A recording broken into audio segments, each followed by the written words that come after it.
Thank you very much. This is, I think, our sixth class. I'm concurrently also uh, recording the proceedings. And, I thought we can have a OHT 1 today or maybe next time, but certainly it must be done now because we have already covered three very important parts of uh, the course. Today we will discuss the project scope management. And as we know that from the basic fundamental definition of the project and project management, we already discussed that project is always constrained by time, scope, cost, and quality.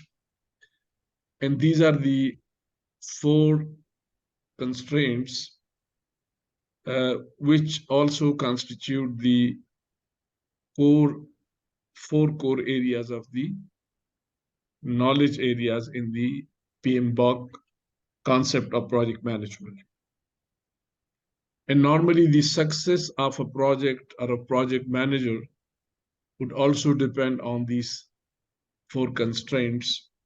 The way he or she trade-offs between or among these different constraints will be then realized as the success of the project. For example, if a project is completed within the given cost, within the given time, at the desired level of quality, which is ultimately satisfying the end user, and the scope is not too much change, then certainly this project would be called as a successful project from the project management perspective. But in practice, it seldom happened, or it rarely happened, because many times you have shortage of resources, you have more expectations from the end users, and there are, while in the currency of project, there are changes in the scope which are motivated by the users. And also the inclement weather, unforeseen circumstances, and things like that can add us to the project delays. So the project manager, in principle, would like to bargain and trade off. For example, sometime in order to save the cost, the project manager would maybe give extension in time to the contractor so that by the end of the day, the project is completed within the given cost. But sometimes the time may be very important and we cannot delay the projects. Maybe the projects are very important for the organizational objectives and vision. In that particular case, certainly you may then allow to increase the prices and the cost, because you cannot allow to delay the project. Same is the case with scope, which is normally the boundaries of the project. In every project which is approved, we discussed last time that administrative approval normally covers three fundamental things in the project. The first is the cost. For example, if a project is approved by the government and a project is for 4 years, the first thing is that the project baseline cost would be determined. For example, if the project is for 1,500 million, then the administrative cost would include the 1,500 million. And the second commitment from the government would be that how this 1,500 million would be released. For example, if it is a 4-year project, then the financial scheduling is also very important so that the executing agency and the sponsor can know that what can be the availability of money from the government. The second important is that it also gives the timeline that when the project has to be started and by what date the project has to be completed. So the entire uh, time required for the completion of the project has to be given in the administrative approval. And the third very important aspect of the project, which is given in the administrative approval, is then to see that what is the scope of the project. For example, if we talk about the Faculty of Engineering and Technology project, we have a main building of 60,000 square foot, for instance, and then we have equipment for about 7 labs of mining engineering and another 7 or 8 labs of civil engineering. So lab equipment is the second. The third component, and this is well defined, for example, for each lab, the number of items and equipment have been defined right from the beginning. And that is the fundamental scope on which the project has been approved. And then we have the IT equipment, for example, what kind of computers we would need for different labs. And so this is another very important. Then furniture and fixtures, a very important aspect. And then we have the books and journals, and then external development, and finally project management team. For example, who will be the project manager and who will be the site engineers and so on. And then at the top of that, we have the contingencies. So this entire scope of the project was agreed somewhere in 2015 or 16 when the initial administrative approval was given. Anyhow, that got delayed due to many reasons. For example, the change in scope, the constitution of the or establishment of the University of Baltistan, because one of the component was to strengthen the Skardu campus of KIU. So certainly when the university was established, then we were not able to do the work there, and whatever we had already done, we froze that at that level. Then certainly the site issue, the site was not given to the contractor in time, in the sense that there has been a dispute, and this dispute was initially resolved, but later on we had another issue that some miscreant toward the buildings. So all these things certainly led to the delays, and now we are looking for the revision of the PC1. And we had a pre-CWP meeting 2 or 3 days back. On 21, we had the meeting, and hopefully in the next CDWP meeting, this project would be revised. So the three fundamental things which are agreed by the sponsor of the project is the cost. We call it also budgeting. When we convert the cost into timeline, for example, what will be the availability of money in first year, in second year, in third year, that would be the project budget. But the initial cost is the cost which has been approved, like initially this project was approved by CDWP for 750 million. And then the time initially it was agreed that the project would be completed in 4 years, and that would mean 2019 or 2020 latest. But certainly now we are looking for the project to complete in next year. So that is another factor for the increase in cost, because when you delay the project, you bring new costs. And so the scope management is one of the fundamental, because if you cannot freeze, if you cannot control the scope of the project, then certainly the cost and time would also increase. And that is why that scope control and scope management is very important aspect of project management. Now, the fact is that it is not very easy to freeze the scope, because you are dealing with the human beings. And there is a famous quotation that you can freeze the scope, but not the expectations. So expectations are always there, and people would come up with new demands, and people would come with new expectations. And even the client or the executing agency may also realize after some time that there must be some change in the specification, there must be some change in the facilities and so on. Because you know that the initial design and the initial understanding and conceptualization of the project is not based on very detailed information. And that's why it is in mega projects very advisable to have the feasibility first and design first, and later on you go for the project. But certainly it's not possible for every project, and that's why that when we go without detailed feasibility, then certainly we bring a lot of risks. Uh, can we just comment on what are the anyone in the class who can just share, because this is a virtual class. I would like to have the involvement of the class also.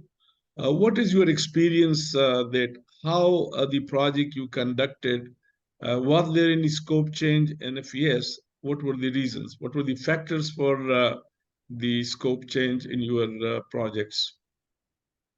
Over to the class. Anybody who would like to comment on this, who have been doing the projects and have experienced the scope changes during the current year projects? I'm Navid Fajar. I have made a project in a department that was water passes and Amla. The project was containing. Khwaja Sahab, आप जरा podium पे आ जाए तो ज्यादा आसान हो जाए, computer के करीब, ताकि ये रिकॉर्डिंग पर आपको सारी चीजें डिस्कशन भी मिल जाए. ठीक है.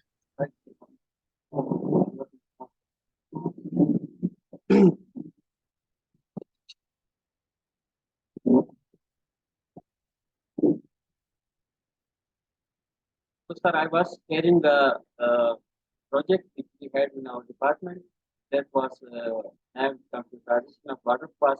That was the Pakistan water pass in Amla. We had a structure as well.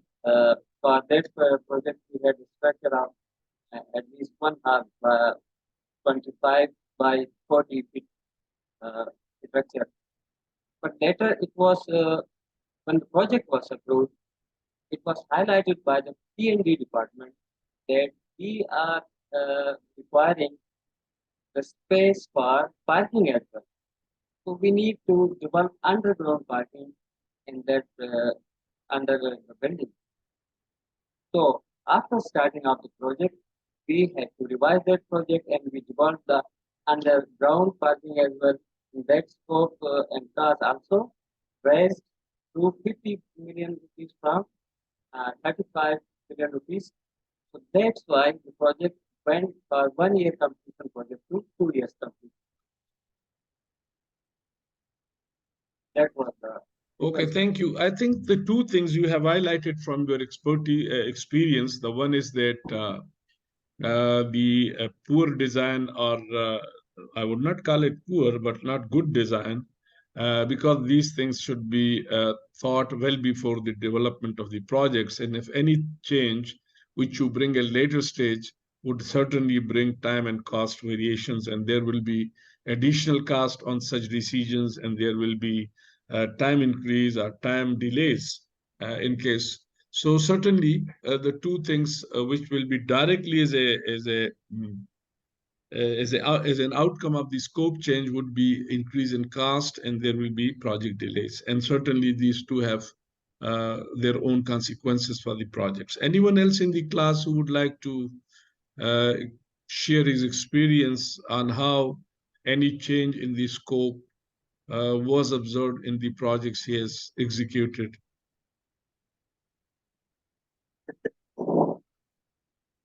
Sir मैं कुछ शेयर करना चाहूँगा. जी जी. टीम में एक्सपीरियंस सर शब्दों में हमारे पास एक प्रोजेक्ट थी बाईपास के नाम रोड का, शायद आप दिल्ली में भी होगा. तो उसमें ये था कि इनिशियली सर वो प्रपोज था from credit college to Sainabad city पूरे को हमने मतलब बाईपास के इनिशियल कास्ट इसमें तकरीबन आया था सर कोई 700 मिलियन. तो during preparation of issues sir हमारे अथॉरिटी और केंद्रीय डिपार्टमेंट का ये फील था कि उनके फाइनेंशियल कंस्ट्रेंट्स है, तो लिहाजा आप इसको कर्टेल कर लो, ऐसा कोई विद इन कास्ट लेकर आ जाए जिसके पर्पज पूरा हो और ये cost within cost complete. Initially sir इसको कर्टेल करके 300 मिलियन पे लेकर आ गए और इसको कर्टेल किया गया सर. उसकी जो लेंथ है बाईपास का, जो आगे मेन सिटी के अंदर ही उसकी बाईपास को एड किया गया.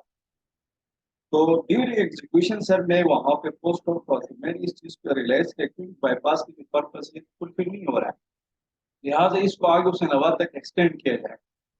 तो हमने सर ये जो रिवीजन प्रपोज कर लिया और उसको एक्सटेंड कर लिया अप टू हुसैनाबाद, जिससे ये पर्पस फुलफिल होता है। अकॉर्डिंगली सर ये स्कीम सर रिवाइज हो गई और हमारी जो जी गवर्नमेंट है बोल दे दी।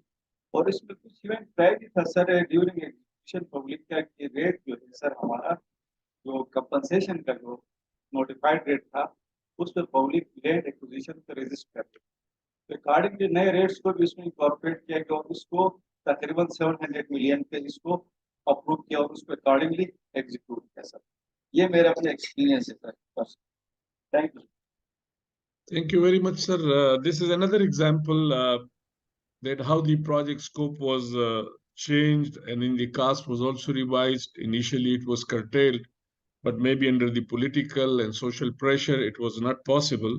And later on, the land was restored. And another issue which they faced was the compensation of land because earlier the land price which was given as compensation in the GB was too low, and now the government has decided to go for the yearly average price, which is relatively higher. So certainly, if you are giving less money to the people, people would go to the court. They would not be ready to give you the land, and if they give, even if they give you the money, the land, they will still go for litigation, and because you know that nobody can deny the use of his or her land for public purposes because this is illegal. We have different kind of sections, but certainly if the price is not as per the expectations of the landowners, then certainly people would go for litigation, and this will again delay the projects.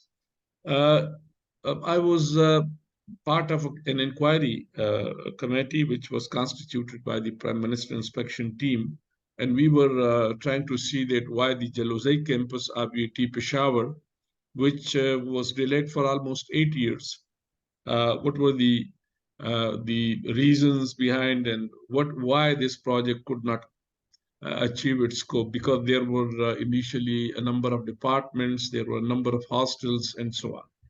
But ultimately, the project was revised, and since the delay was such a long that it was not advisable to come up with the original scope, तो उसके लिए then there are two choices. The one choice is that a project is not too much delayed.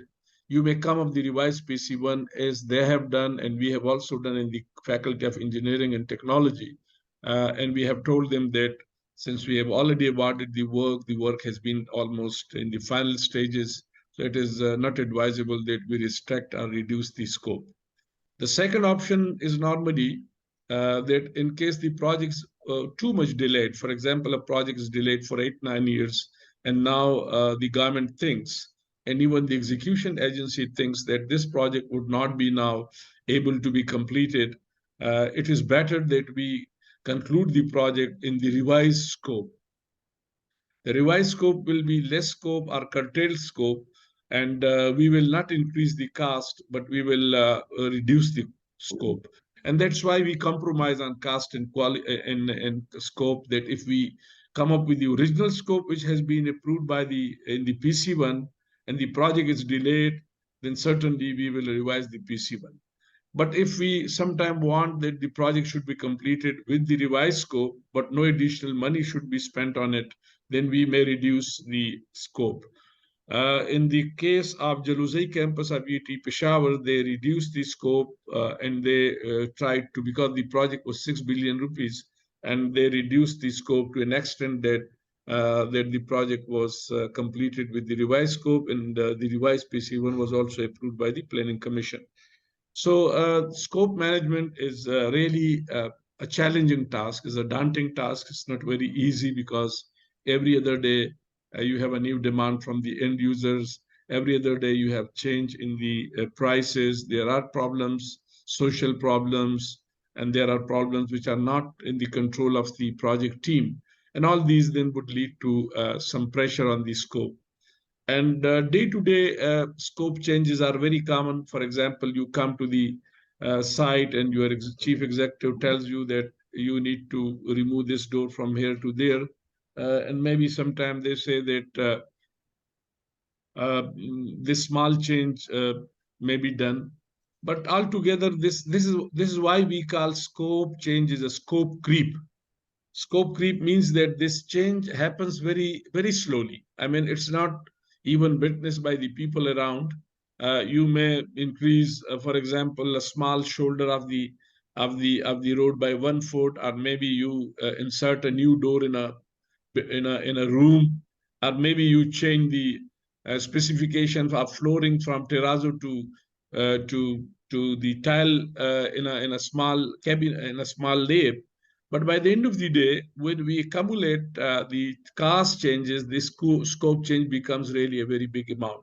And that's why the scope is though very sluggish and change is very sluggish and very slow, but certainly ultimately at the end of the project becomes a very large scope change. That's why in some books you might have seen the word scope creep. Is a creeping means that it is going very slowly. The scope change creep is very slowly, and normally people would not witness it. But certainly the project managers who are managing these changes would certainly understand that these changes would bring new cost. Uh, so One this is thing I would like to highlight was a question as well. Gigi. We, uh, we put some assumptions while preparing project plan. आप जरा सामने please come on the front chair so that you are more visible.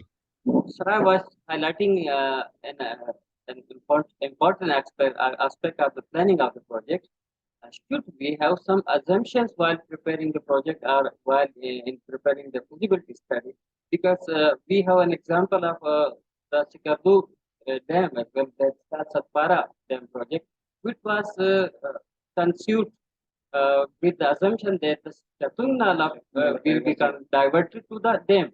But later on, it was appeared apparently that diversion also includes a project which may cost more than the original project, and there were environmental aspects as well. The people have also resisted that.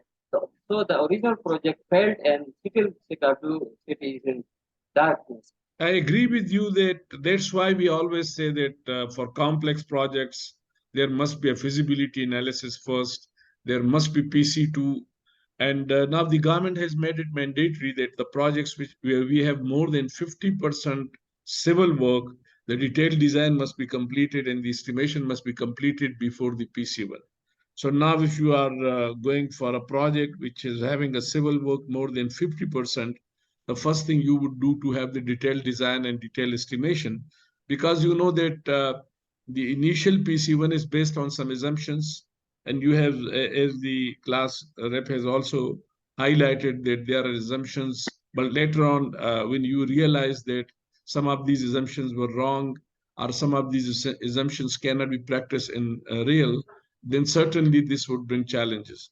And that's why the better project management would need to have a detailed design first and detailed estimation first. And then my personal experience is that in projects where we had a very good detailed design, and the PC1 was based on a very rational estimation, there was very little problems in executions. But in projects where we didn't had any detailed estimation, detailed design, and things like that, then certainly it was faced with many challenges of scope change. So I agree with you that the assumptions which we establish for the projects must be well thought. The detailed design must be done before the start of the work, before the approval of the PC1 and so on. But you know that these projects have pressure from political fraternity, from the people, because normally the feasibility analysis, the detailed design would need to have some time. You may need 4 to 5 months or 6 months in the approval and the design process, and that's not very easy normally. And the politicians, the political leaders, the community may not wait for that. But I think the most appropriate would be that before starting the project, before submitting the PC1, we should have a detailed design. We should have finalized the route of the hydraulic structure. We should have finalized the design of the building, the subsoil investigation, and all these things, which are then used for the base as a base for the building design and so on. But this is unfortunate that this is not happening now. This is a paper. It's an interesting paper by Ajmal and et al. And this was published in 2022, and this is more related to the UAE projects. I'll not go into detail, but some of the important takeaways from this paper uh, is just interesting, and you can just read it. For example, the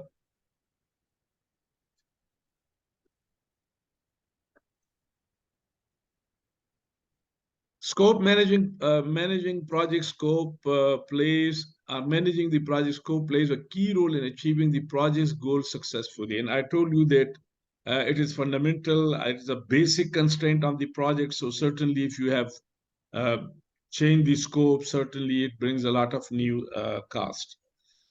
The scope management is a process that ensures only the work required to accomplish the project is done. So the scope management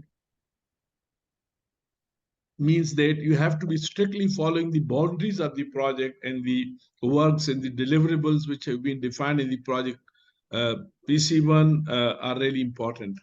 Scope changes negatively affect the time, cost, and quality, or risk level.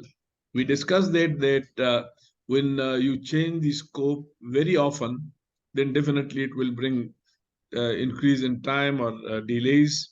It will bring new costs. It will also impact the quality, and it will invite new risks. For example, if the scope is changed, the project would be delayed, and it would bring a lot of new challenges. Most projects seems to suffer from scope creep. Both project teams and stakeholders are regularly frustrated by it. So people, when there is a change in the scope, then certainly the project stakeholders and the project teams both are frustrated because the project is not going to finish. It brings a lot of new challenges. The cost is increased. Arrangement of new funding is a problem. Revised PC1 is another issue. It's not done normally very easily by the government, and so on. So all these challenges would then certainly delay the project, increase the cost, maybe bring more risks than the originally conceived. These issues are reflected in a poorly defined project scope, which is among the leading causes behind the project failures. So some of the major projects were failed mainly because the scope was not controlled. The scope change was not properly controlled, and there has been a lot of changes in the project. And so this research has been, they have two objectives. The one objective was to identify and validate the relationship among the dominant factors that cause project scope creep in the UAE construction projects. And they used exploratory factor analysis. This is a design methodology, project design, research design methodology. And then they wanted to empirically test the impact of these factors on project scope creep by introducing a second order conformity factor analysis. So they had two kinds of analysis. First of all, they explored the factors which can lead to the scope change, and then they confirmed these these factors through the interview and different kind of quantitative tools. It's a two-stage research, and then based on the semi-structured interviews, they identified this. This is exploratory part of the research that they try to explore the major uh, factors which can then lead to the change in scope. For example, it was the project complexity. Yes, if the project is highly complex, it involves, for example, a dam project or an expressway project or a project which involves a lot of designs and a lot of contractors, that would be more complex. A small project which is easily executed is not complex. So the first complexity of the project is a very bigger part of the scope change. Then this task and specification, again, really very important. The tasks which are designed sometime may be very difficult to execute. For example, a tunneling specification, a tunneling task maybe not be very easy, and you may experience some kinds of challenges like the rock issues. There might be some seepage issues when you are going for tunneling, and all these issues may not be very easy to handle. In the risk level, some projects are highly risky. For example, the projects which involve uh, multiple cultural people, a multicultural environment, which has got a multi-ethnic, multi-linguistic problems, which are at the boundaries of the international countries, transboundary projects, and the projects involving very high capital intensive project. So all these projects are having high risk because some of these risks may even not be able to control. Another issue is communication. Communication between the project stakeholder, among the project stakeholders. Another issue that maybe the changes which you propose are not communicated to the end users and so on, and their expectations are not communicated to you. And finally, the customer and end user. Sometimes the end user also create a lot of challenges because they have a lot of expectations. And there is a famous quote that you can freeze the scope, but not the human expectations. So human expectations are always there, and people would expect that they must be given much more than what has been approved by the project. So based on that, they had a structured interview, and in this you can see that they selected about 155 respondents, in which they had the top management was 125 people, and then the middle management were 30, and that means 80% of the respondents were from top management, who were either the project leaders or maybe the senior people in the project office, and then middle management who are mostly executing the projects. They were selected 30, and then their experience is also that 85% of them had, because a bigger number of this was from senior and top management, so their experience also is more than 10 years, and between 5 and 10, 49%, 49 people, and less than 5. So it just gives you the experience of the respondents. The third was that how much of them were from procurement, operations, and administration. So they selected 29% from the uh, administration, and another 38% from the procurement people who are really doing the project at site, and then operations who are operating the projects once the projects are completed. Now, on the right side, you see the design, we call it research design or research methodology, that this was done in 3 stages.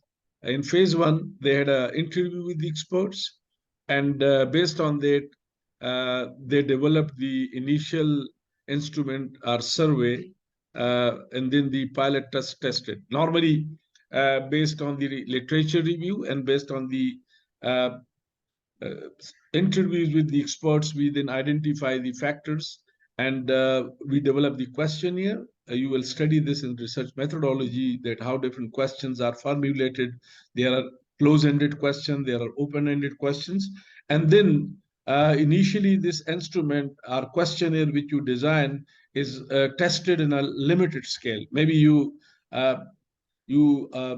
administer this test or this instrument to, say, 20 people who you know already, and they would give you maybe some of the feedback on revising some of the questions. Sometimes the question may be biased, maybe leading to some kind of bias, and the people may not be able to give you the correct answers. So when you pilot test the questionnaire, as a matter of fact, you try to see that if there is any bias or anything which goes against the culture, against the people, against their values, then you need to rephrase that, or you may sometimes even remove that question which is having some bias and which can create a negative perception in the people. So this pilot testing of the questionnaire instrument is really very important. Once you design this and it is validated and finalized, then you go for the data collection. And the data collection is the exploratory factor analysis they did, and they tried to identify the factors which can lead to the. There might be 20 factors, but you may not be going after all the 20 based on the responses of the questionnaire. Then you can classify the 5 or 6 as the topmost factors which you can consider for further. Then they had a test after the factor analysis. They had the reliability and the discriminant validity and the content validity. These are test Cron-Bush analysis, and these are statistical tests which we normally do for the project for the questionnaire. And then they went for the second order model, which was confirmatory factor analysis. That through this questionnaire, they want to confirm whether the initial factors which they identified through the questionnaire to structured interview are also confirmed by the broader uh, uh, respondents or not. And then finally, then the loading factor. That loading factor means that which one of these factor is highly important, and then second highly important, and third, and so on. We call it ranking sometime, that we rank the answers or the factors from top to highest rank, second rank, third rank, and fifth rank. So we have a hierarchical ranking uh, of the factors. Now, I have not gone into further detail because it's a quite lengthy paper, but the conclusions are that it is imperative to accentuate that mutually cast overruns and delay are consequences of project scope creep that occurs as an outcome of certain internal and external factors. So this is the same discussion we started in the beginning of our class, that these cost overruns and the time delays are most of the time due to scope changes. And these scope changes occur due to the external and internal factors. There may be internal factors like you don't have the proper design in time, you don't have the proper control on the scope change. And there might be external factors like the end user demands, there might be political government pressures, there might be the sponsors pressure, which ultimately leads to change in the scope. While it is not likely to entirely eradicate these scope creep factors, but it should likely to elevate them by identifying and managing them proactively. Again, the authors have admitted that it's an ideal to say that we will not change the scope. It's not possible because the scope change is part of the project. But if you think proactively, if you think holistically, if you design things in a proper way, if you have enough data for the design at the beginning, then certainly and if you involve the stakeholders who are the end user of the projects, then certainly you will be able to control the scope. Managers and regulatory authorities should mitigate the impact of the factors from holistic perspective. So we already discussed that all the people who are involved in the projects must holistically look at this fact that the scope change should be avoided to the greater extent. Avoid disregarding the interdependent relationship between scope creep factors. There is interdependent relationship of the scope change or scope creep with other factors like cost, quality, and time, and you have to mind that. Adopt a comprehensive attitude to project management in the construction industry. So a comprehensive, detailed analysis of everything is done. We should not base our design on some unrealistic assumptions. And finally, enhance the channel of communications to enhance the level of quality in projects, especially in developing countries. The communication is very important because if the end user is not given the detail of the project and the sponsor don't know about the progress of the projects, then certainly they will not be able to support you. So they have identified some of the limits. For example, examining the framework in other sector organizations in the region. So they have recommended that this framework or this methodology can also be extended to the other organizations and other regions of the world. Revisiting the framework in other countries around the world. So you can, this is mostly in the UAE projects. So we can even some of you can do this project for the Pakistani is a part of your research, that you can identify some of the major factors based on comprehensive research methodology, and you can just recommend some policy guidelines for the governments. Then validating and enhancing the result for service and manufacturing industries. This is another recommendation from the authors, that since this research was mainly focused on the construction industry, therefore they have recommended that we should also see that whether this methodology can also be applied in the service sector, because even the service sector we have the delays. For example, our semesters are delayed, our exams are delayed. So we should know that what can be the reasons for these delays, and how can we sometimes change the scope of services. And manufacturing again is another projects in which we have manufacturing facilities. The authors also repeated the same methodology for the Egyptian market, and if you see, the major author is the same, though they have other in the first project, the major author was Mia Ajmal, and in the second research, which they used the same methodology with a different perspective in the Egyptian uh, uh, construction industry, and they mostly could see the stakeholders' perspective. And they took the four groups of stakeholders. The first was the project management office, or the program management office, the people who are doing the projects. The second was project teams who are executing it. So PMO is more like a senior management or executive management in the projects. The project teams are people who are executing, your engineers, your site workers, all are these. And there was a customers or clients, end users, and the final group was consultant. So they had a perspective uh, from the four major group of stakeholders. And from each of these stakeholders, for example, if you look at the PMO, uh, they uh, they identified, for example, that end user uncertainty is a major reason. Risk technicality is another reason. If you go for the project team who are executing this project, they added communication is another problem. If you just look at the client perspective, they said that the tasks are very, the communication is not very good with the end users.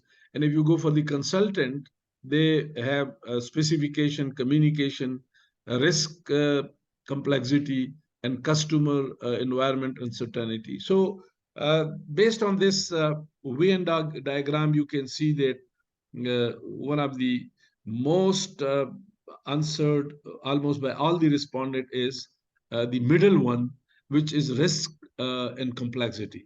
And that is, I think, the response which is agreed by at least three major respondents beside the client, because client is normally not very much concerned with the technicality of the projects, but certainly communication has been identified as a major constraint in the scope change by all the respondents. And you see that the communication is more or less in all the four circles. And that says that this is the most highly identified factor by the respondents. So and on the left side, you see that they have given factors, different factors like I'll share this paper with you today. You can read it for your interest, but certainly this will also create task overlapping, hierarchical structure, and so on. So they have identified 31 factors, and these 31 factors have been then given different weightages by different respondents. The four groups of respondents have, maybe some of the respondents may not consider one is more important, and the other may consider the other one is more important, and so on.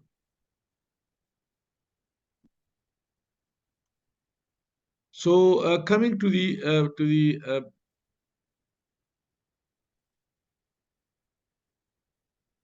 that we normally say that the project scope is the boundaries of the project, and everything is not included in the scope of the project. So everything is not part of the project, and there is a well-defined boundaries of the project, which is identified by the scope. And certainly, we cannot uh, change this scope extensively. We can come up with a new project. For example, if we believe that we can start another faculty with another department of mechanical engineering, then certainly we would need to bring a revised PC1, because in the existing PC1 or existing scope, it may not be possible to start with the mechanical engineering program. And there might be some more programs in times to come, maybe supply chain management, supply chain engineering, and so on. But all these things would require the change scope or change creep, and we cannot afford it. So maybe in the next level, we bring another PC1 for the new departments. But currently, since the PC1 or the scope is confined by the well-defined boundaries, therefore we will not be able to change it. So it refers to all the work involved in creating the products and projects. So and the processes. So three important things: products, which may be tangible or intangible, project, and processes. So for every project, there is a scope. For every product, there is a well-defined scope and specifications. And there are processes which are used to create these products and projects. So the processes also have their scopes uh, and their well-defined boundaries. So project scope management includes the processes involved in defining and controlling what is and what is not included in the project. So all the processes which we deploy to make sure that we define it very well, and then we try to control it also. It's not only the definition which is important. From the day first, you should identify that what is within the project and what is not part of the project. And secondly, uh, the second factor would be that once you define the project, then certainly you need a process to control any change which can come in the project. The deliverables are products produced as part of the project, such as hardware, software, planning documents, meeting minutes, and so on. So these are called deliverables. And the project team and stakeholder must have the same understanding of what products would mean to be produced as a result of project and how they will be produced. So a common understanding is very important in the project sponsors and the project team about the specification, about the end product, and the process. For example, uh, if we mean a concrete, structural concrete, it must be very clear to the project execution team as well as the contractor and also the sponsor that what we mean by a structural concrete, what we mean by a building of so many square foot, what we mean by a computer of so many specifications, what we mean by different items of. So it's very important that the project end users, the project sponsor, the project execution agency, all are on the same page about the end results, their specifications, and the process which is used for producing these deliverables.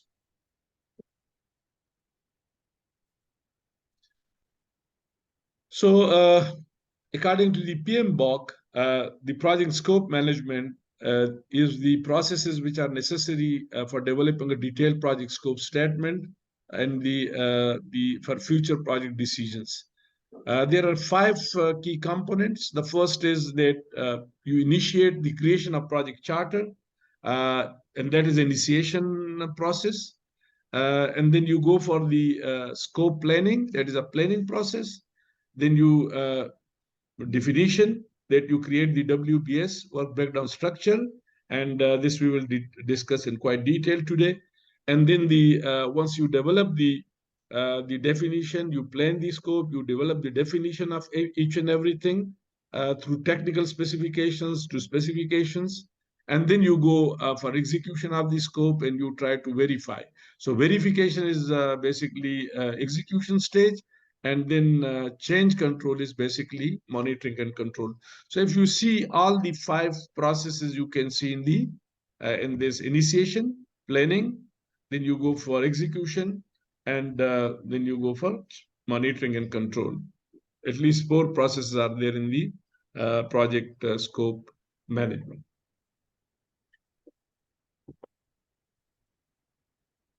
This is just a small template that how there is a IT system of great project. A small introduction. The purpose of this document is to provide suggestions and guidance for preparing several important scope management documents related to this project. Then the preliminary scope, for example, the preliminary scope statement will provide the basis for preparing more detailed scope. The scope statement needs to be reviewed with key stakeholders, especially the project sponsor, potential suppliers, users of all the project deliverables. Follow the corporate templates when using. So, ये just एक guideline है that when you are developing a scope statement for the IT projects, there are some guidelines given by the. Then you develop the work breakdown structure, then how this project would be done and developed in a small projects. That is called work breakdown structure. And then how the scope will be verified. Some guidelines are given. And if there is any change, how the change would be validated, what will be the change management process, what will be the change. We normally in the public works, we call it change orders or variation orders. COs are VOs. That how these variation orders will be developed, how the different stakeholders would be involved in this process. So this is just giving you an outline of how the IT projects can take up the scope change during currency of the project. And this is just a guideline, but certainly you can work on this. I'll just put it on a side so that it is more easily visible.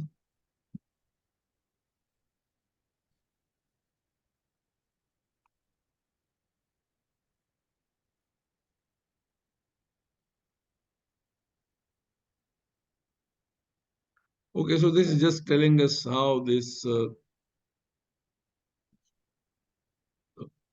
sample scope management plan. It's more easy to study now. So you will have verification.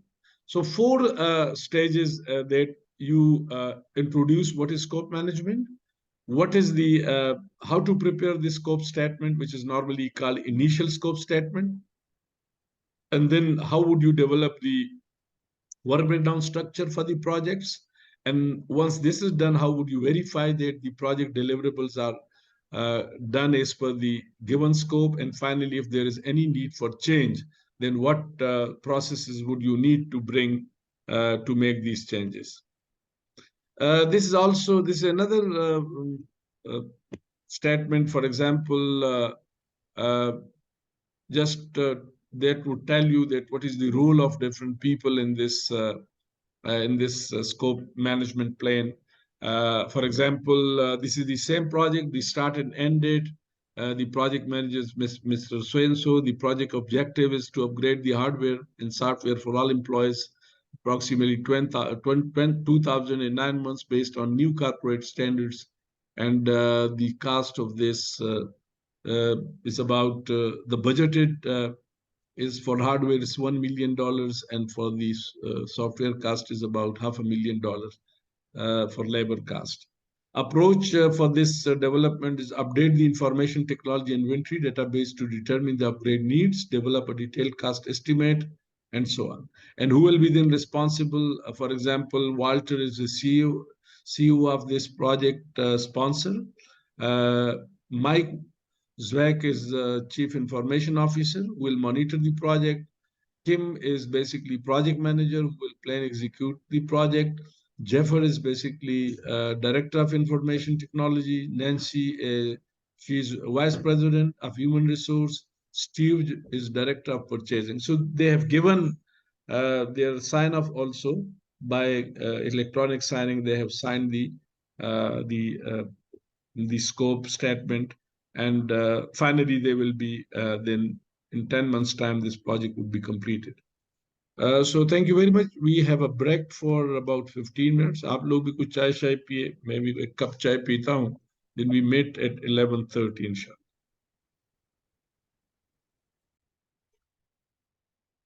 Okay ji, thank you very much. We start with the class.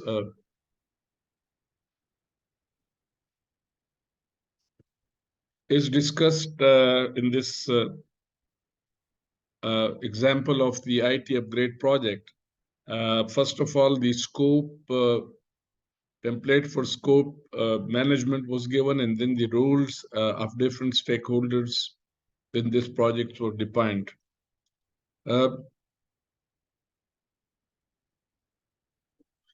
We have 5 or 6 processes in the project scope management. The first is that which is normally called the scope planning, and we try to collect the requirements from the stakeholders about the project. And these requirements would not only have the number, but also the specification. So the document which is normally developed as a result of this process is the requirement document. And this requirement document then becomes as a baseline for scope management.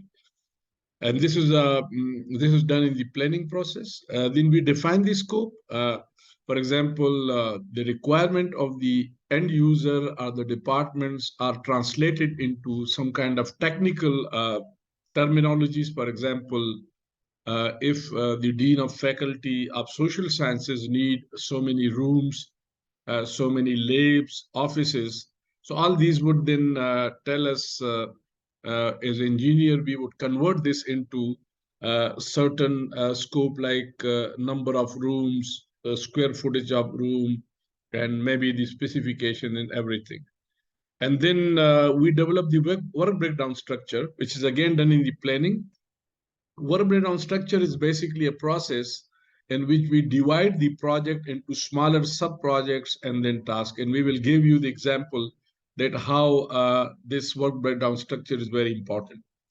For example, when we talk about the engineering faculty, there can be sub-projects like land identification, if it is not already there, site identification, or there might be design, detailed design. And within that, then we have, when we go for the detailed design, we have the structural design, we have the architectural design, we have the mechanical and plumbing design, we have electrical design, and all these are then part of the design. And then when we go for the construction of building, our building is a sub-project, then it may have different kinds of buildings, or maybe there are some academic building, there are some student support buildings, there might be some faculty services building, and so on. And then when we go for the IT part of the project, which is a sub-project, we then can have different kind of computers and things like that. So we divide the project into smaller manageable components that is called work breakdown structure. And I'll give you some example. Once the work breakdown structure is a document is developed, then we try to verify the scope. And this verification is done during the execution of project, and we do it through monitoring and controlling. And monitoring and controlling is done through different mechanisms. For example, when any equipment is delivered at the site, we have, first of all, we have provisional acceptance. We see the attributes of the product.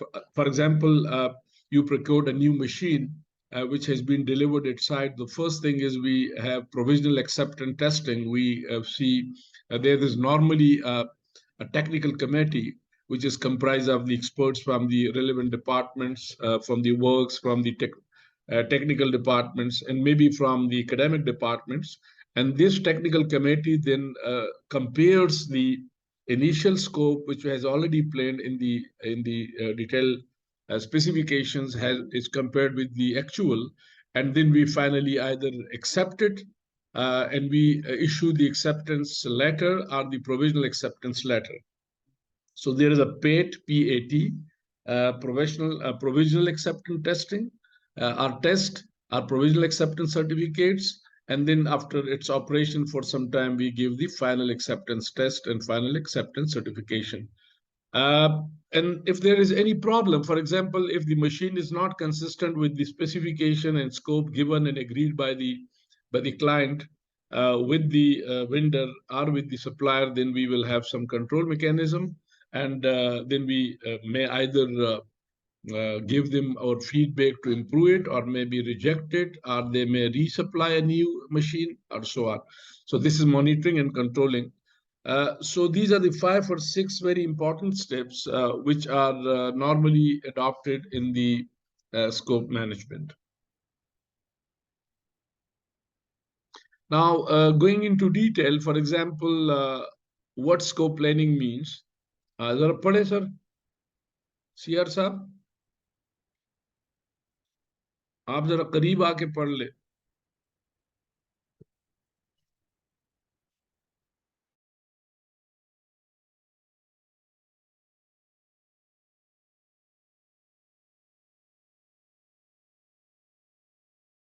को नजर आए, please unmute.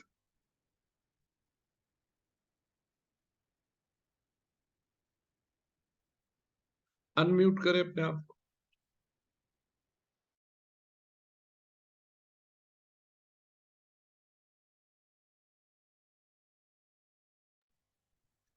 Please click the unmute button on the computer. You are muted.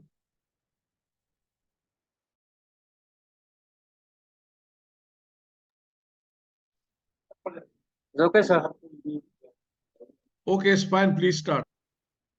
Scope planning is the process necessary for creating a project scope management plan that documents how the project scope will be defined, verified, and controlled, and how the work breakdown structure will be created and defined. Scope statement or statement of work.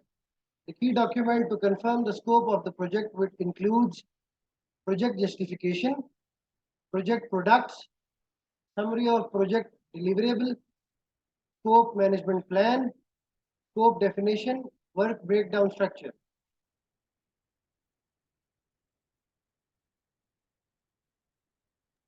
These are some of the fundamental components of the statement of work we will explain a bit later. So in the scope definition, which is the first step, which is necessary for the, and sometimes we call it preliminary scope definition, because the scope cannot be frozen, and the scope is subject to change when we move forward with the project. So the scope cannot be final in the beginning. So we call it initial scope definition or preliminary scope definition, or something, just sometime scope definition, which means that this is a baseline of how the various attributes of the projects and the deliverable of the projects are defined as a baseline, and how we would control in future decisions. If you just look at this, this is the project charter. It is a scope definition stage. We have the charter, and then we have the required, and then the organizational processes which are used for developing the scope. The second is work breakdown structure, and work breakdown structure, or WBS, is the hierarchy of deliverables. For example, I discussed with you that if I have the Faculty of Engineering and Technology as a project, then I have sub-projects, and within sub-projects, for example, there is land, there is main building, there is even a design, building design can be another project. Then the procurement of equipment is a third project. And then the procurement of IT equipment is a fourth sub-project. And the fifth sub-project may be the external development, and so on. So, and then within each, for example, if I go for the design, it is not only one design. We have to go for the architectural design. So there can be a further subcomponent of design is architectural design. Another subcomponent would be structural design. Another subcomponent would be mechanical and plumbing design. Another subcomponent will be electrical design, and maybe the landscape design and external design is also part of it. So what we normally do, that we divide the project into smaller components so that we can easily manage and control it. And this is called work breakdown structure. Similarly, I also discussed that if you have a building, within building, you might be having different sub-projects like concreting or concreter, there may be flooring, there may be joinery work, and so on. In work breakdown structure, we divide the project into smaller components which are more manageable and more doable, and we can control it. And that is very common in the projects. आप में से management के कौन लोग हैं who have done management BS management sciences? Anybody in the class?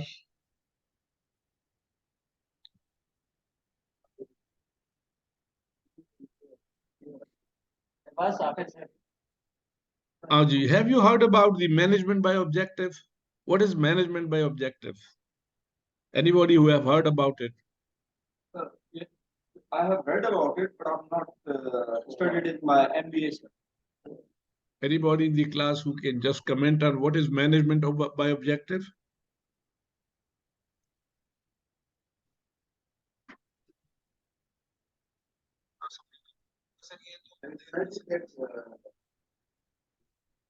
Set some objectives, and according to those objectives,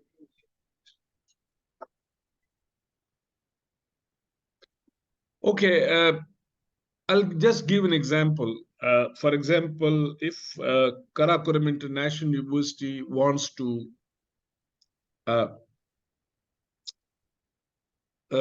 develop its revenue maybe to 1,500 million is a target for next year. This is our broader objective, that we should not face any deficit next year. Then this objective would be then translated to the different departments. For example, how the different departments would bring the student new programs, and how new programs would be identified. So the university will give certain sub-objective or sub goal to every department, that, for example, this department would bring so many students and so many revenue. Then we may also give certain targets to the sub-campuses, to the external examination, and so on. So the overall objective of the organization is then divided into sub-objectives of the different departments, and these objectives are then reviewed. And ये नहीं है कि हम कहे कि these objectives are final. We even review it periodically and see that if there is an unrealistic objective, an unrealistic goal, then we may redefine till such time that we finally achieve our target. Another example, for example, National Bank, or for that sake, Habib Bank, may have targeted that they will earn the next year profit of the bank would be 5 billion rupees, for example. And then within the bank, they might be having different banking, like retail banking, industrial banking, Islamic banking, commodity finance banking, car lease banking, and so on. So what the top management would do, that to achieve the 4 billion or 5 billion profit, they would give certain targets to each banking. Maybe there are 5 or 6 type of banking the Habib Bank is doing. So they will give them a target, and these target will then be set for each and every organization or every department. And then by the end of the day, they will periodically see that maybe after 3 months, they would like to see that whether, for example, retail banking is collecting the desired income or not, or do we have the profit which has been expected or planned. So after 3 months, maybe or after 1 month, we may try to review our targets given to the organization, to the departments. So this is called sometime management by objective, that we begin with the project scope statement. That the scope statement is, I told you that, for example, in the engineering and faculty department, we have a building of 60,000 square feet. We have to establish 14 labs with certain equipment. We have to bring some IT equipment in all these labs. Then we have to develop some furniture and fixtures. Then we have the external development, and so on. So all these project scope have been defined from the day first. Task description is developed, use verb or noun. For example, we normally say a concreter, we normally say steel fixer, and so on. A work package should have an 80 hours. This is another guideline that whatever projects package we develop, it should not be lesser than 80 hours. Each work is developed to accomplish discrete and separate element. For example, a project phase is divided into task, and tasks are divided to activity. And for example, the deliverable may be defined as hardware, software, networking, and so on. If you are talking about the IT project. Now, to develop the WBS or work breakdown structures, there are different methods. For example, the most common is the government departments are using their own guidelines. And I discussed last time that how the cash plan and work plan is developed based on the activity plans. So the government department have their own templates to develop the work breakdown structure for different project and sub-project. The bidding process may also give you for example, in bidding process, we normally, when we develop the standard BQs, we develop the concrete work as a concreter, flooring, or paver, and things like that. And within that, we divide the project into certain tasks. There might be analogy with the other project you have done in the past of similar nature, and you may use the templates of those uh, projects. There is a top-down approach that you divide, as I have mentioned, that I divide the faculty of engineering into smaller projects, and then each smaller project is then further divided into tasks and activities. So that is top-down approach. From whole to part, that is normally that when we execute, we are going from whole to part, from part to whole, and the top-down approach is also from whole to part. The bottom-up approach, so these are four approaches that you do each an activity, and this is normally from parts to whole, that every part, this is integrated, that becomes a sub-project, and all the sub-projects when integrated become the entire project. ये पढ़े sir? Scope planning and the work breakdown structure. After completing scope planning, the next step is to further define the work by breaking it into manageable pieces. Good scope definition. Good scope definition helps to improve the accuracy of time, cost, and resource estimates. Good scope definition defines a best baseline for performance measurement and project control. Good scope definition aids in communicating clear work responsibilities. So certainly, if the scope is well defined and all parties to the project better understand the scope and the limits of the scope and the boundaries of the scope, then certainly there will be rare changes, and people would not pressurize the project managers to make the changes. So the buzzword is that a good communication is very important with all the stakeholders right from the beginning, so that there is no tendency for variation. Aage ji? The work breakdown structure. A work breakdown structure is a deliverable-oriented grouping of the work involved in a project that defines the total scope of the project. It is a foundation document in project management because it provides the basis for planning and managing project schedules, costs, and changes. For example, when we develop the PC1, within the approved abstract of cost, we mentioned that building so much area and so much cost. Then we say the equipment, so many numbers and so much cost. But when we go into detail, we have the BOQs for all these items. Maybe it's not in detail in the beginning, but certainly we have the room of this size, the hall of this size, and then we add the circulation area, and we come up with the final area, which is then approved in the PC1. So this is really very important that from the day first, you are clear about that if I'm going to construct a 60,000 square feet of building in the Faculty of Engineering and Technology, what will be the attributes? How many blades, how many classrooms, how many washrooms are toilets, and so on. So this will create a very well-defined deliverable scope, and we divide the entire project into smaller components. This is just giving you an overview that this is a software development project, and within that we have five components. For example, project management, product requirement analysis, detailed design, construction and development, and then integration and testing. So these are the five very within this that we are, for example, developing a new ERP, enterprise resource plan, for the KIU, a project we have already given to one of the ComSet Institute. So within that, there will be a project management, a team from both sides who will be managing this project. Maybe our IT department is at the moment managing this project with the treasurer department. Then the product requirement, for example, we are developing 4 or 5 modules. There's HR module, there's a finance module, there is an inventory module, and there is, I think, there's another. So 4 or 5 modules are there.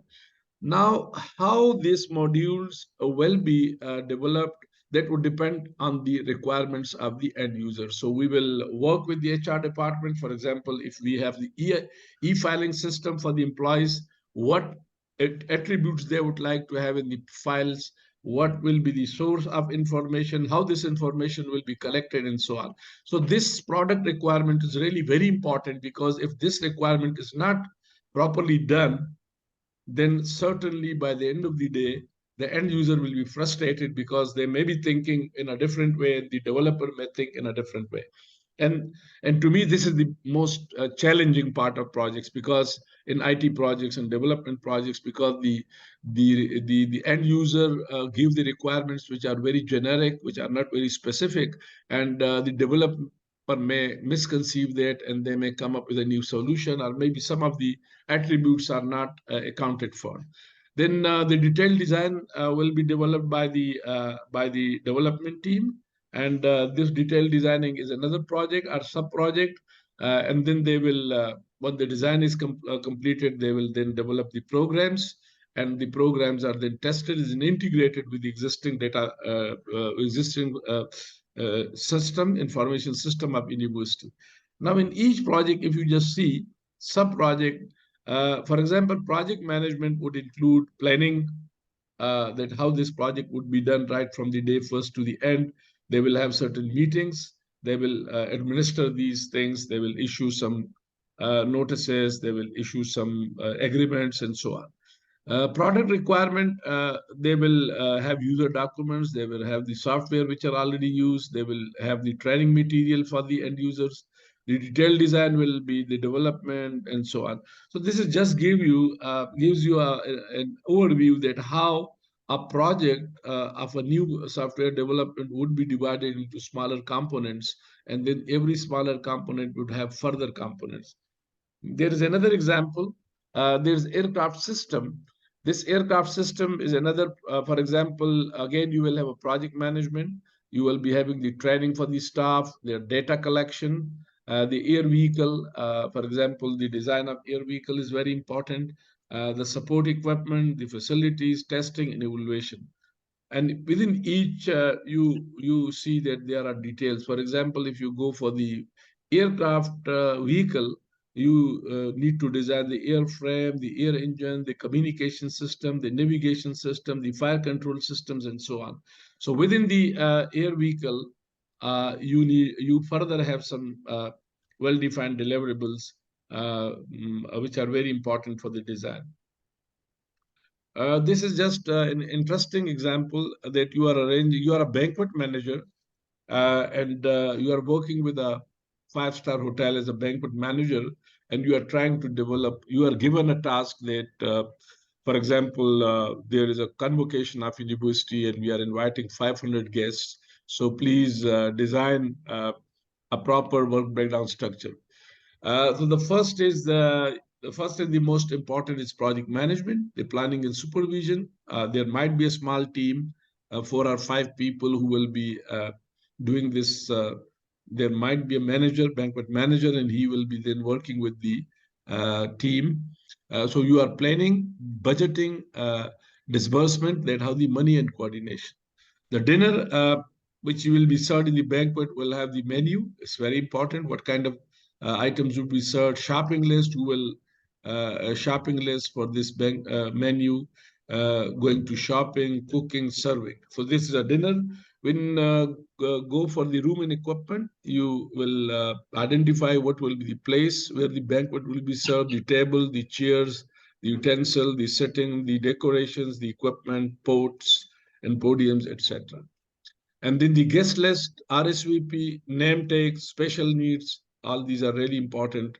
There might be people with disabilities who will be joining the event, so you need to take care. There may be elderly people who may not be able to come, so you need to have some special arrangements for them. Then the staff who will be going for shopping, cooking, serving, hosting, and cleanup. And then the speakers who will be inviting, who are invited speakers, transport, topic coordination, backup for no shows. If there is no show from anyone, then who will be filling that gap? You may be having alternate speaker, and who will be then thank you, who will speak thank you to the. So this is just telling you that how you can design a banquet in a very better way. And if you have this template available with you, then you can. जो इसकी hierarchy है, project को हम level 1 कहते हैं, जिसका first breakdown जो है वो लेवल 2 कहलाता है, इसका थर्ड ब्रेकडाउन लेवल 3 कहलाता है, और इसी तरह लेवल 4 एंड लेवल 5. तो दिस इज कॉल्ड, और इसके लिए जो हम लेजेंड यूज करते हैं, for example 1.5.4.5, it means that this is a fifth sub project of level 2, and then the fourth and so on.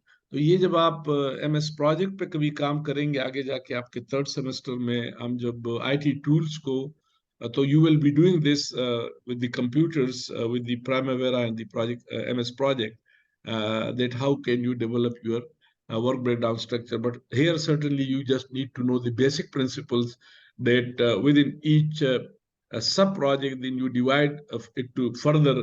मिसाल के तौर पे अब कंक्रीटर अगर एक मेरा सब प्रोजेक्ट है कि बिल्डिंग के अंदर एक कंक्रीटर, तो कंक्रीट पे 4-5 किस्म की कंक्रीट है. Concrete in foundation, concrete in columns, concrete in slab, concrete in first floor, concrete in ground floor, and so on. So then I will divide this concreter into further components, and so on. And that will then be done. When we sum up the sub projects, it will give you the project. So you plan from top to down, and you execute from bottom to up. This is the basic principle. जब भी इंसान planning करता है तो top to down करता है, और जब एग्जीक्यूट करता है तो सबसे नीचे चीज को एग्जीक्यूट करते हुए वो टॉप तक पहुंचता है.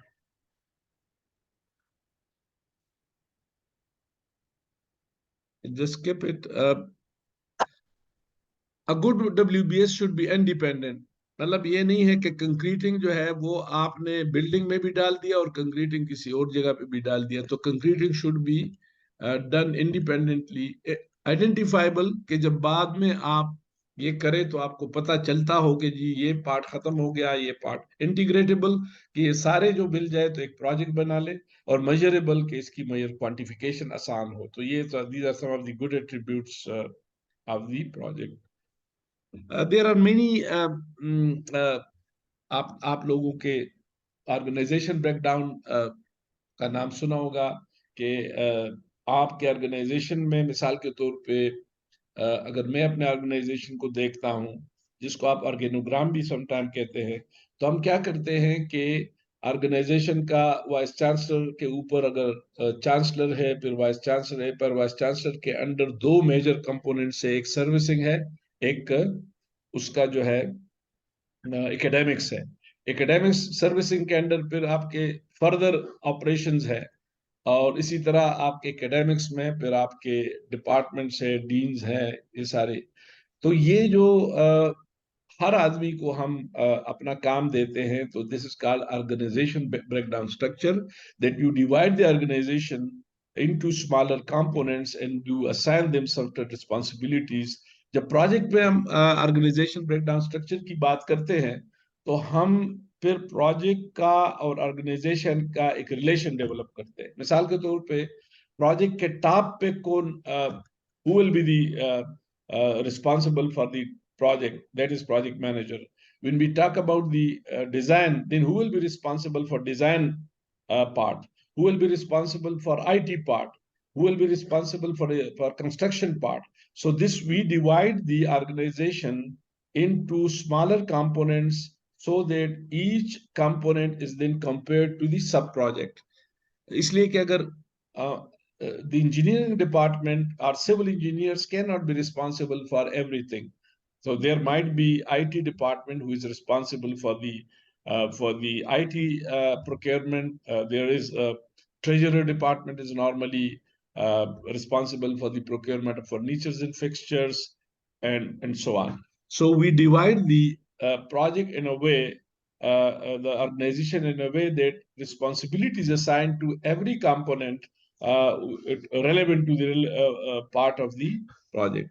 बिल ऑफ मटेरियल, जिसको आप बिल ऑफ BOQ भी कहते हैं, बिल ऑफ क्वांटिटीज और materials, which are how the different components are divided for different. Then there is another uh, terminology we use as risk breakdown structure. We will discuss this in risk management, that we divide the risk in a way that from high to low, and then we try to see that there is a source breakdown structure, that you divide that how these different resources will be allocated to different activities and tasks in the projects.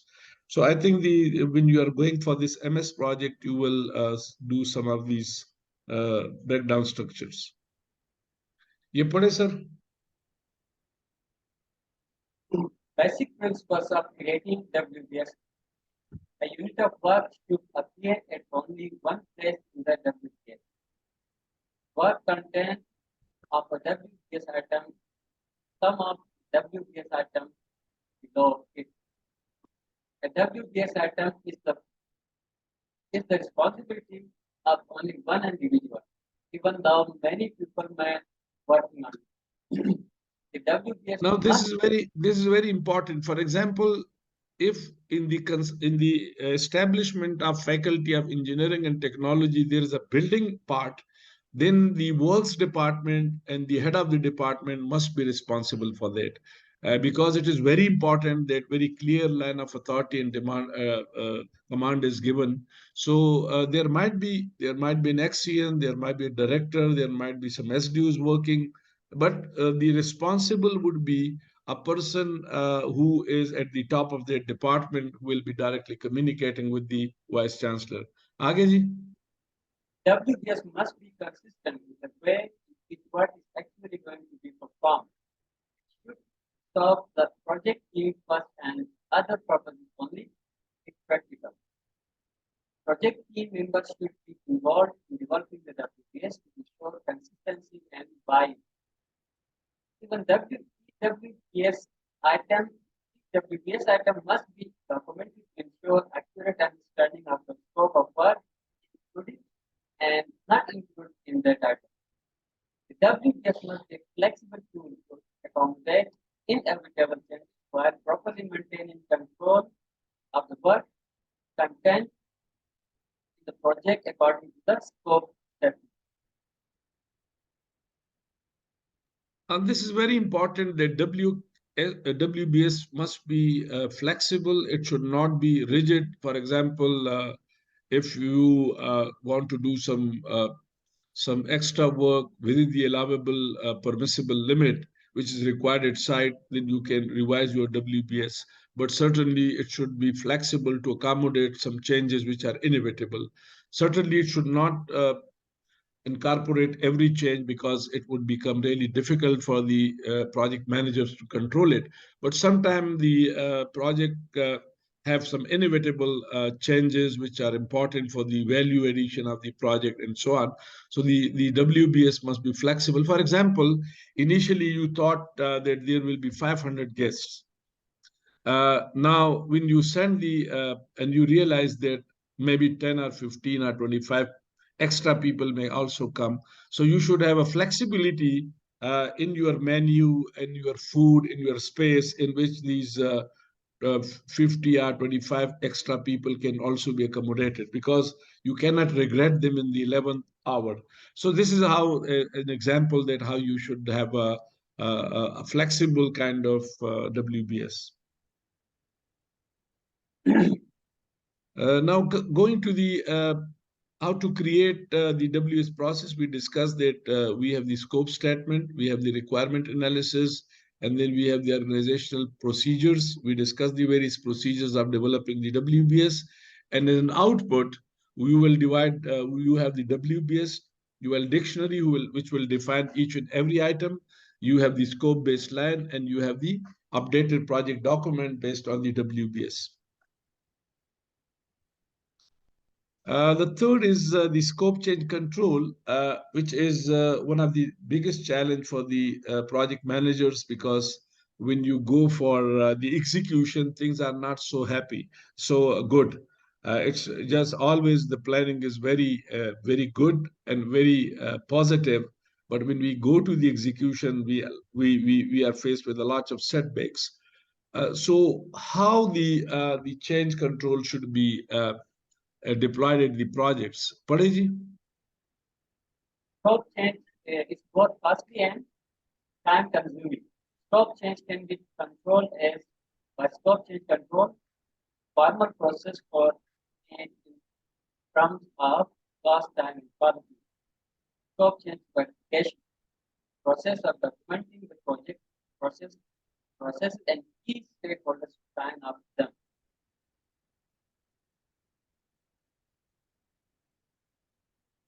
So the first thing is that when we change the scope, it is both time consuming and costly. We discussed this because any change in the scope will bring additional cost and will delay the project. The second is that it can be controlled. Everything cannot be adjusted in the project. So there must be a formal process so that it can be. And there should be a verification change verification, that there must be a process in which we make sure that any change we do is important. To minimize the scope change is very important, because you cannot make it zero. It's not possible most of the time, because there are important decisions you do during the currency of project. You may bring some change which is important for the value addition of the project. Pareji? Work and follow requirement management process. Use techniques such as JAD, Joint Application Design, session to change work. So slide change कर दो sir आप.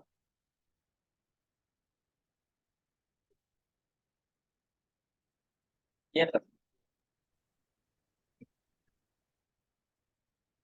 Use techniques such as JAD, session to change to understanding of user requirements got by IBM.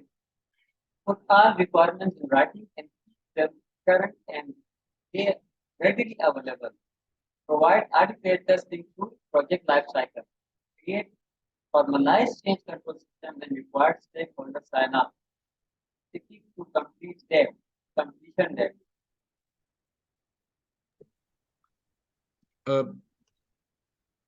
That you need to develop a very thorough requirement analysis. And normally, if the requirement analysis is not done in consultation with the end users, there might be a tendency that they would bring a lot of changes at later stage. So the most important part is that when you are developing the scope of the project, you have to be developing it very closely with the end users and their requirements. The second is there are some techniques like joint application design, which is done by the IBM, that IBM, while developing the different tools, they work with the stakeholders and they jointly develop the requirements. So this is another that it should not be in isolation. It should be in consultation with the end user. Put all requirements in writing. This is very important that when you develop the baseline document for requirement analysis, this must be written and signed off by all the relevant stakeholders. Provide adequate testing through project lifecycle. It's a very important, and I told you that there might be provisional acceptance testing and there might be final acceptance testing. So these testing are really very important when we talk about the acceptability and during the life cycle of projects. Create formalized change control system. We will discuss about it. But it should not be just because vice chancellor came and he decided to do it like this and that. There must be a process which is formalized, which has evidence, which has got a proper analysis that why this change is important, why it is will bring value to the building and to the process and so on. And stick to the completion date. If you keep on, मैं हमेशा कहता हूं कि अगर आप project के मसाइल से अपने आप को बचाना चाहते हैं तो कोशिश करें कि प्रोजेक्ट डिले ना हो, क्योंकि जो जितना प्रोजेक्ट डिले होगा लोग उसमें से ज्यादा जो है वो निकालेंगे, मसाइल निकालेंगे, नए डिमांड्स आएंगे. And you should complete it as soon as possible within the given date and hand over it to the client, the end user. Because if you keep in doing for longer period, people would come up with new expectations, with new demands, and you will not be able then to complete the project.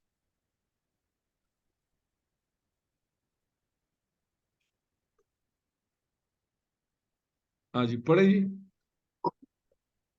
Scope verification and scope change control. It is very difficult to create a good scope statement and WGS for a project. It is even more difficult to verify project scope and minimize scope changes. Many IT projects suffer from scope creep and poor scope verification. Foxmeyer Drugs filed for bankruptcy after scope creep on a robotic warehouse. Engineers and Grumman called a system Naziware and refused to use it. 21st Century Insurance Group wasted a lot of time and money on a project that could have used off-the-shelf components. अब ये कुछ examples दे रही है कि अगर आपने scope change control नहीं किया और उसके लिए if you did not have the proper verification. एक example, for example, the Foxbear was a very large pharmaceutical company, drugs company, and they thought of having the robotic warehouse because they were having a lot of operations done by the people. And then they thought that it would can be optimized. We can reduce the time, the supply time by having a robotic warehouse. And they invested billions in developing this robotic warehouse, but ultimately it badly failed. Because the project delayed unprecedentedly. There were a lot of problems, and ultimately this very big pharmacy company ultimately became bankrupt, and they then went to the court for bankruptcy. There's a Grumman engineer who developed the Naziware as a product, which was a software product, but it was not used because the Naziware itself was a very biased name, and people did not use it. There is another group, 21st century group, because they wanted to have some solution for their problems, but they didn't know that this solution is very readily available in the market. They instead employed development of a software which took a lot of time and a lot of money, and ultimately they definitely failed this project. So if the scope is not well defined, and if the scope verification is not done rigorously, then certainly the projects would fail. So for verification of scope, we have already the management plan, we have the requirement data, we have the traceability metrics, that how would we trace the product specification, and how we will validate the deliverables. And finally, you accept the deliverables. If there is some change request, you entertain that, and then you update your documents. This is just telling you one of the study by the one of a very famous group, a factor causing information technology project problems. And if you see, there is the top is, for example, lack of user inputs.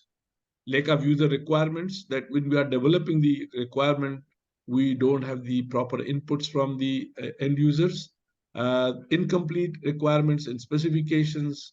Then there is a change requirement specification, lack of executive support. And the top three is related to the scope, that you don't have the proper inputs from the users, you don't have document the proper specification and requirements, and then finally you don't control your uh, scope changes. And the rest, for example, lack of executive support, technology incompetence, lack of resources, unrealistic expectations, unclear objectives, unrealistic timeframes, new technology, and so on.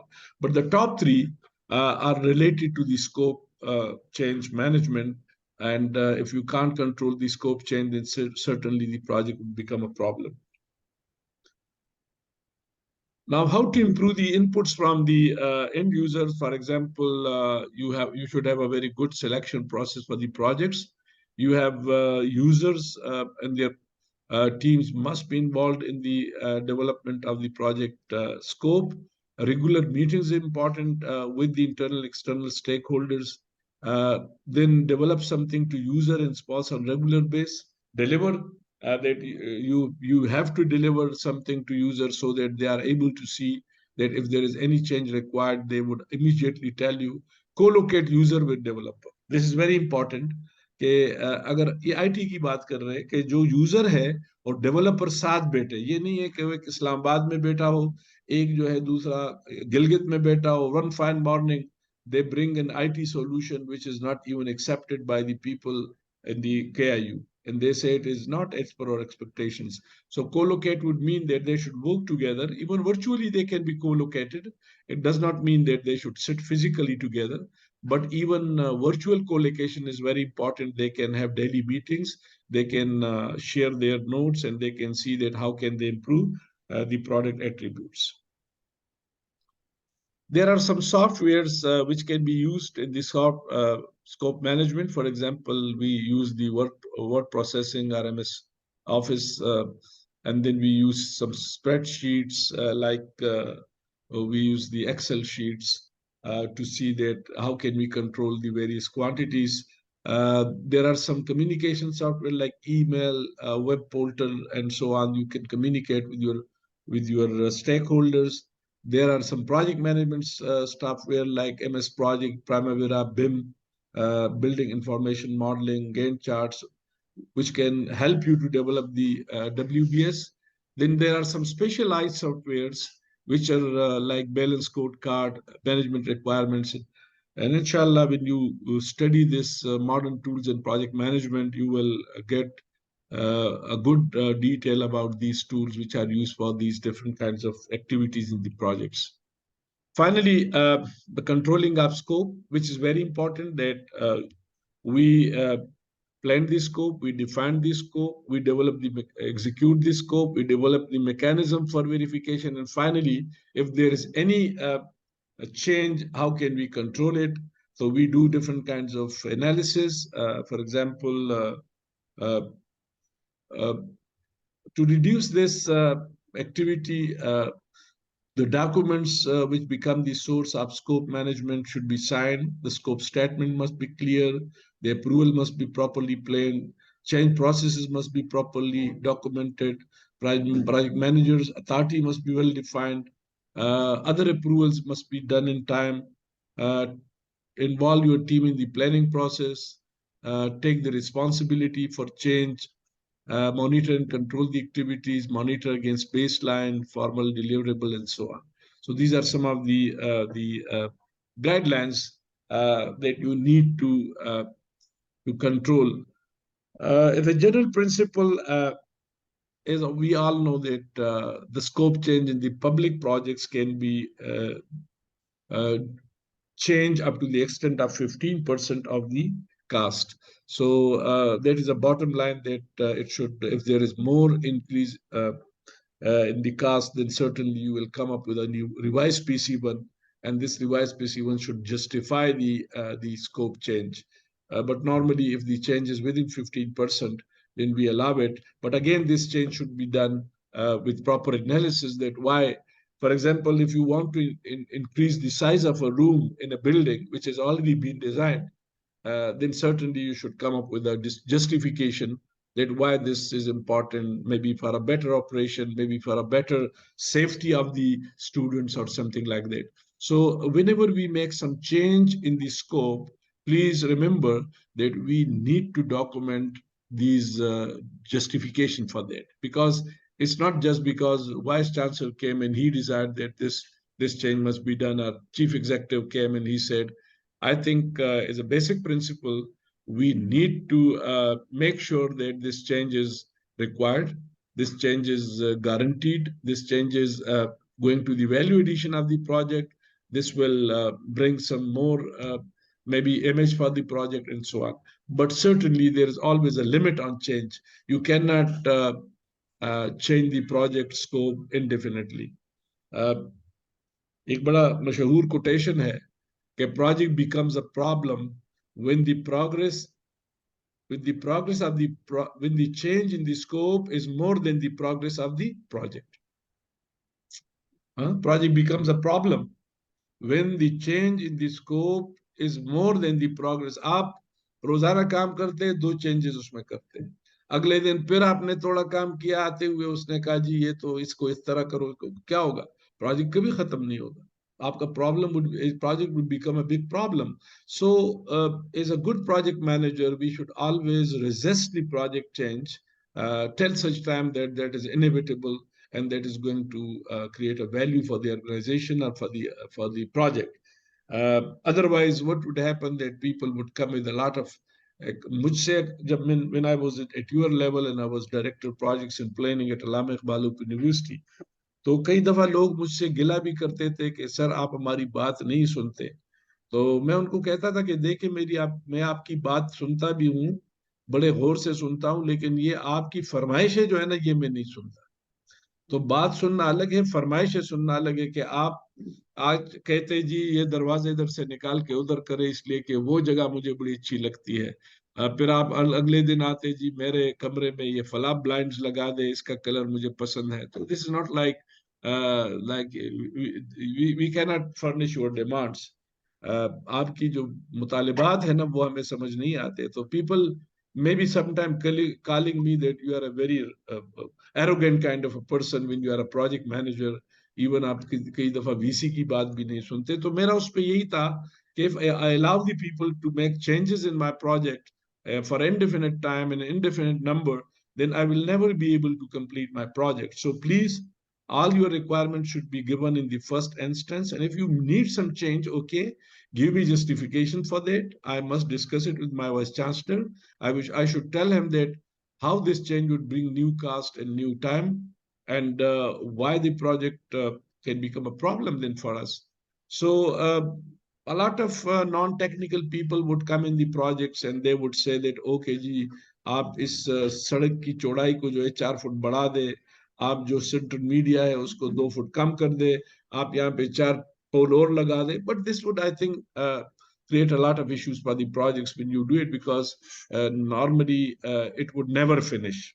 तो हमने कई दफा लोगों से इस पे थोड़े पंगे भी लिए, झगड़े भी किए as a project manager, because your objective is very clear that you want to complete the project within time, within cost, and within the specifications. And certainly if everybody comes, मिसाल के तौर पे हमारे प्रोजेक्ट के मैं हमेशा ये marble को बहुत पसंद करता हूँ finish, because it is long time study beautiful. तो कई दफा ये हमारे डायरेक्टर साहिबान कहते थे मेरे कमरे में जी टाइल लगा दे और मेरे लिए जो है कमरे के साथ एक रेस्टरूम बना दे. तो मैं उनको कहता था कि यार बात सुनो, तुमने यहाँ रेस्ट करना है कि काम करना है? रेस्ट करना है तो घर चलो, फिर वापस आ जाओ.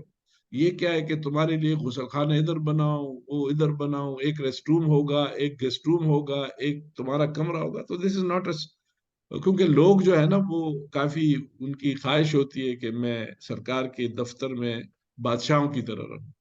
तो मैं उनको कहता था कि this is the size, I can give you a room of 20 by 25 और 20 by 24. आप उसमें एक छोटी पार्टीशन करके एक गेस्ट का पोर्शन बनाए, आई डोंट हैव एनी ऑब्जेक्शन. हम उसकी थोड़ी पार्टीशन करके दे देंगे, but it would not be the case कि आपको हम एक रेस्ट रूम अलग दे दे, फिर एक गुसलखाना रेस्ट रूम के साथ भी हो, गेस्ट रूम अलग हो, आपका माशाल्लाह ऑफिस अलग हो, तो ये this is something not manageable, to be very frank. फिर वो कई दफा मैंने देखा है कि वो साहब का दफ्तर जो है वो पूरी बिल्डिंग से बड़ी होती है। So we have to be careful about that the change must add value to the project. It must go into the interest of end users, and if it is inevitable, certainly we should do it. But there must be a change control mechanism. जो बड़े corporates हैं, उसके अंदर normally we have the change control board, CCBs। और change control board जो है उनका काम ये होता है कि जो भी कोई चेंज सजेस्ट होता है किसी भी एंड यूजर से, वो बाकायदा बोर्ड में जाता है, बोर्ड उसको रिव्यू करता है, उसकी कास्ट को, उसका टाइम इम्पैक्ट क्या होगा, उसके अंदर कास्ट क्या, ये चेंज जरूरी भी है कि नहीं है। और चेंज कंट्रोल बोर्ड को normally chief executive of the university और chief executive of the organisation chair करता है, कि वो ये ना हो कि ये चेंजेस इतनी होती जाए कि आखिर में प्रोजेक्ट कभी भी कंप्लीट ना हो। हमारे जो पब्लिक वर्क्स डिपार्टमेंट में there is a class 12 is variation that the procedure is given that if there is any change required, the department will initiate a proposal with all the relevant documents and justifications, and once it is approved, they will get the rates from the contractor, the justification of the rates, and once the rates are approved, then the variation order would be, इसको change order भी कहते हैं, मैंने पहले भी कहा कि इसको वेरिएशन ऑर्डर भी कहते हैं। तो चेंज ऑर्डर और variation order is issued by the department which authorizes the contractor to make changes, because without the change order or variation order, anything done by the contractor will not be justified, and maybe tomorrow payment is not allowed by the finance department or by the audit department. Okay, ji. Any comment from the class? Any experience? This finished the scope management.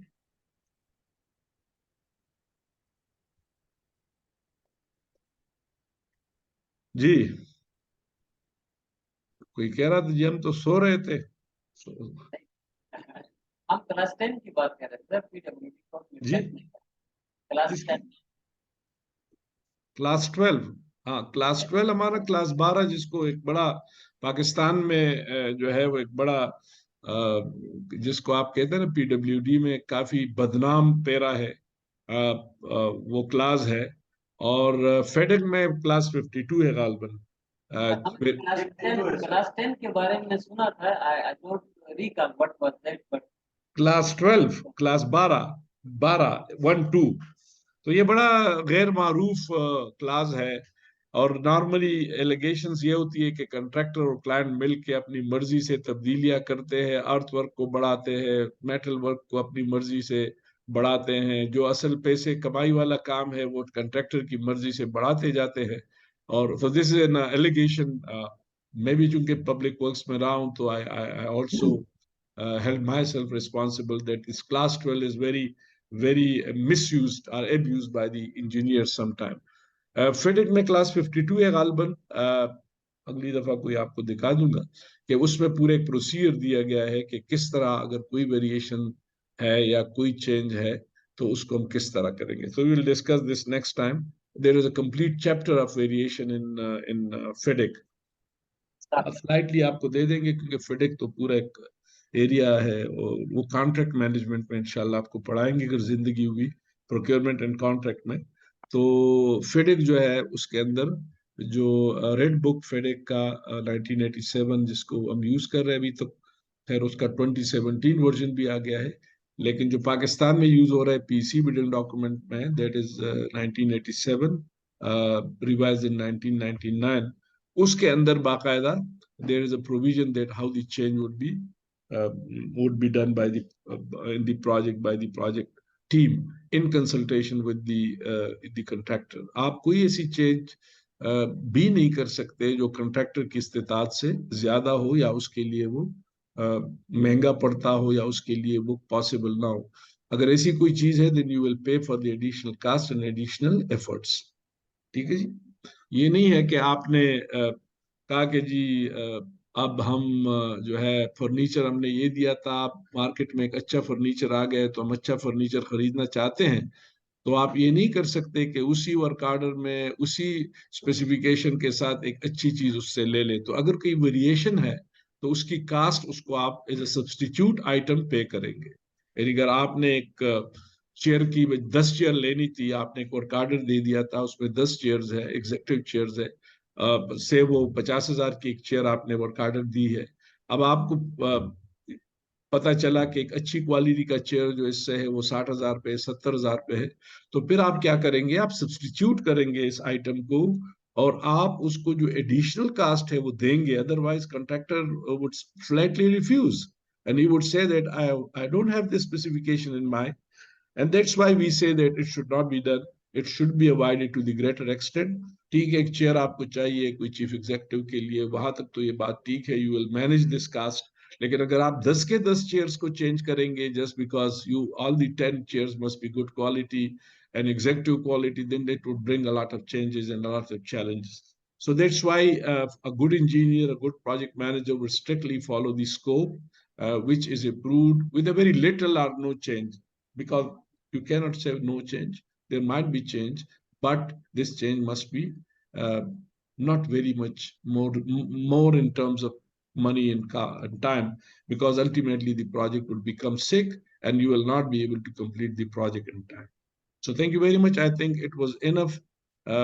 Online पढ़ाना class में पढ़ाने से 2 गुना मुश्किल है, इसलिए कि class में तो आप गपशप भी लगा सकते हैं, थोड़ा घूम फिर के आगे पीछे होके, तो बीच में बैठ के, लेकिन ये बिल्कुल खबरें पढ़ने वाली बात है ना, खबरनामा आधे घंटे से ज्यादा हो तो आदमी के सर में दर्द हो जाता है. But any I think this is the beauty of science and technology, that at least we are not missing the classes. Certainly, the effectiveness can be not that, because physical presence bring a lot of influence. But I hope that we would try to make maximum classes physically.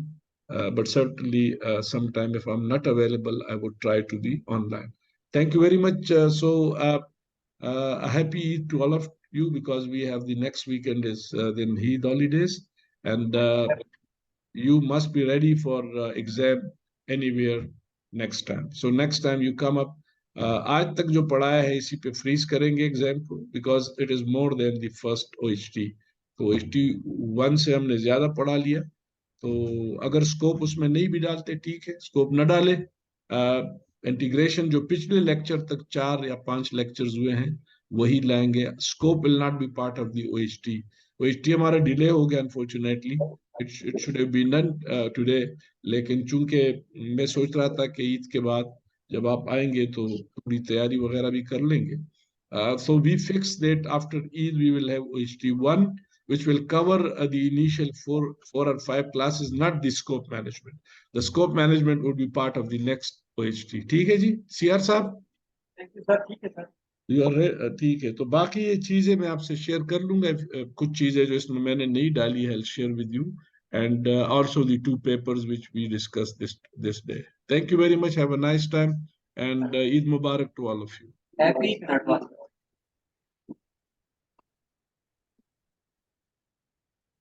Yes, sir. Yeah. Yeah. I confirm.